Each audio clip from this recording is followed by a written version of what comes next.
Pang-ulam na low budget naman ang gagawin natin ngayon mga mi. Puso ng saging na patty. Pwedeng pwede.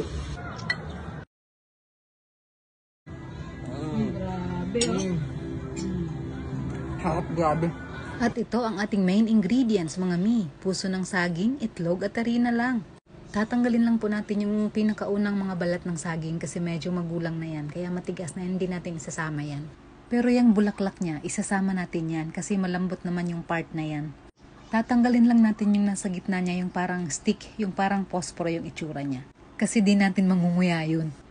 Tinanggal ko lang yung pinakadulo at ayan na, umpisahan na natin ang pagtadtad ng ating puso ng saging.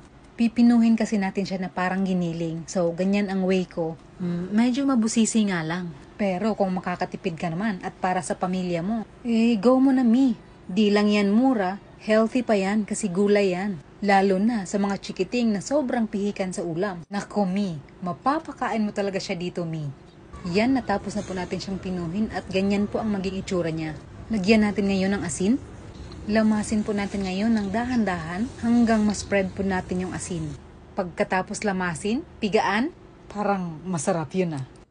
Ang purpose nga po ng asin at ng pagpiga natin ay para maalis yung dagta-dagta ng puso ng saging. At para hindi na rin mapakla ang lasa ng recipe natin ngayon. Timplahan na natin siya ngayon. Lagyan na natin ng konting asin kasi may konting asin na yung kanina yung sa pagpiga natin. Lagyan ng paminta, lagyan ng pork cubes, pang-atik sa dila ba? Kunyari may karne. Hihiwain ko pa pala ang aking bawang at sibuyas. Konting tips lang po pala para sa paghiwa ng sibuyas na pangginiling. Huwag isagad sa dulo ang pagkat nito para hindi siya mahirap i-slice kasi hindi siya hiwa-hiwalay. Dapat pino din ang ating bawang at sibuyas. Ayan, tadtarin na natin ang ganyan. At ilagay na natin sa ating mixture ng puso ng saging. Nilagyan ko din pala ng leeks or spring onions. Pwede naman kahit wala. Ilagay na ang 2 itlog. At mix, mix, mix. Mix lang natin maigi mga mi hanggang maghalo na lahat yung mga rekado na inilagay natin. At kung nahalo ng maigi, ilalagay na natin ang ating harina. 2 balot ng tigli 5 piso pala ang nailalagay ko dyan. At ayan, halu-haluin na naman nating maigi mga mi. So ayan na yung magiging itsura niya. Dahil nga patty ang gagawin natin, so bilog-bilog tayo ngayon mga mi. Pagkatapos bilugin sa iyong palad, i-flat mo naman siya ngayon. Kasi nga patty nga, di ba? Ay, oo nga, patty nga.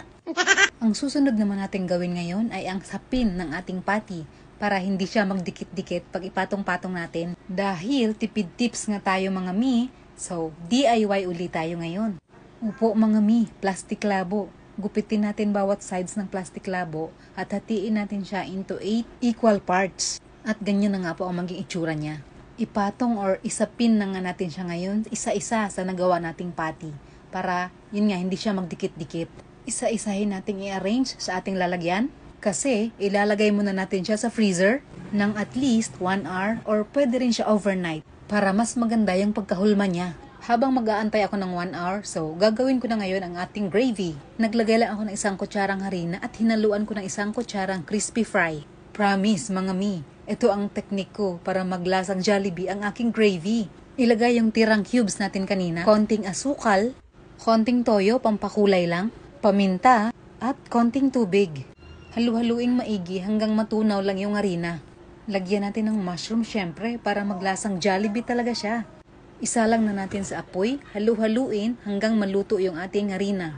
Pwede niyong dagdagan ang timpla mga mi yung naaayon sa inyong panlasa. Ayan, luto na siya. Igilid na natin at next naman nating lutuin ang ating patty. Dahil di pa ako nakabili, presenting na naman ang aking mahiwagang kawali. Nanapudpud na nga, kaka-reels ko. Baka naman, may mga mabubuting kalooban dyan. Pa-sponsor naman. Ayan, uminit na ang ating mantika, kaya ilagay na natin isa-isa ang ating patty. O diba, ang ganda ng ating patty. Sino bang mag-aakala na puso ng saging pala yan? Isa lang na natin ang ating first batch. So, 3 piraso lang ang magkasya muna dyan sa kawali. Pan fry lang pala ang gawin natin dito mga mi. Konting mantika lang. Gulay naman to, kaya mabilis lang siyang lutuin. Ayan na, naluto na ang ating first batch. Nilagyan ko pala ng tissue yung platong paglalagyan para ma-absorb naman yung mantika na nasa patty natin. Para naman maging healthy sulit ang recipe natin. Ayan na, luto na siya. Nakagawa pala ako ng 11 pieces mga mi. Pero syempre, depende pa rin yan kung gaano kalaki or kaliit ang gagawin nyo. Luto na ang ating puso ng saging patty. titikim natin ngayon. Walang iba, hindi aking foging-fogy na Black Buddy. Tikiman tayo. Honest reveal ulit tayo ha. Lagyan natin itong isa.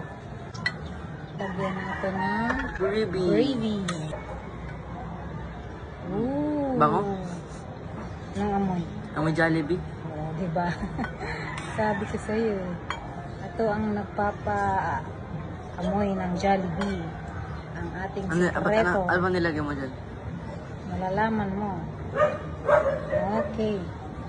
Tikiman time. Test. Honest reveal. First bite. First bite. Grabe naman yan. Parang masarap to ah. Kaya lagyan natin ng mushroom. Mushroom. Kasama ang mushroom. Ang burger steak. Jollibee. Masarap. Anong ano? Parang parang lang yung ano. Parang nakiswap sa ano, normal na patty. Kung gusto mong gumawa ng ano. Ng... Tinapay? Hindi. Ano siya? Yung parang ano ba? Ulam lang. Pwede mo siya iswap sa normal na patty. Para makatipid. Masarap. Parang patty din. Parang ano, patty rin ng ano. na karne. Diba? Para mas healthy to. Ano, syempre, mas healthy. Gulay, kumakain ng gulay. Ang inyong mapapakain nyo ng gulay. Ang inyong mga Yes. chicken. Sobrang sarap ng recipe na to. Yes. Sa murang halaga, matitreat mo na ang inyong anak ng burger steak na ala, Jollibee. Ala Jollibee. Yan. Honest reveal ba yun? Yes. At ako daw, patikim daw. Lalo na kapag ginaluan mo ng mushroom, mas lalong masarap. Mushroom, may mushroom dapat. Ayan, no, mushroom. Mas masarap pag may mushroom talaga. Kasi maglalasang Jollibee talaga siya. Yes. Mm. Gusto ko kasi itagtad sa ano eh, gravy eh.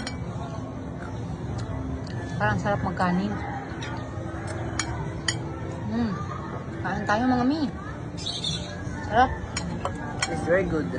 I would give it a solid 9.5 out of 10. Wow, 9.5. Almost perfect. Almost perfect. Hindi ko lang maano yung texture niya. Kasi Hindi ko. texture ng gulay kasi. Sapa. Pwedeng mag-rice. May rice kami dito. Ready kami. Yummy. Sarap!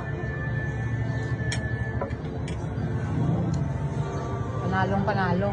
Yes. Kaya, ano pang inaantay nyo mga mi? Gawin nyo na rin. Yun lang mga mi. Thank you for watching. Bye-bye! Sana may natutunan kayo ulit sa amin. Cooking tipid. Ayun yung bagong pangalan ng ano namin, series. Ano? Yun, sinabi mo. Cooking tipid tips. Yes. Bye mga mi. Bye everyone. Thank you for watching.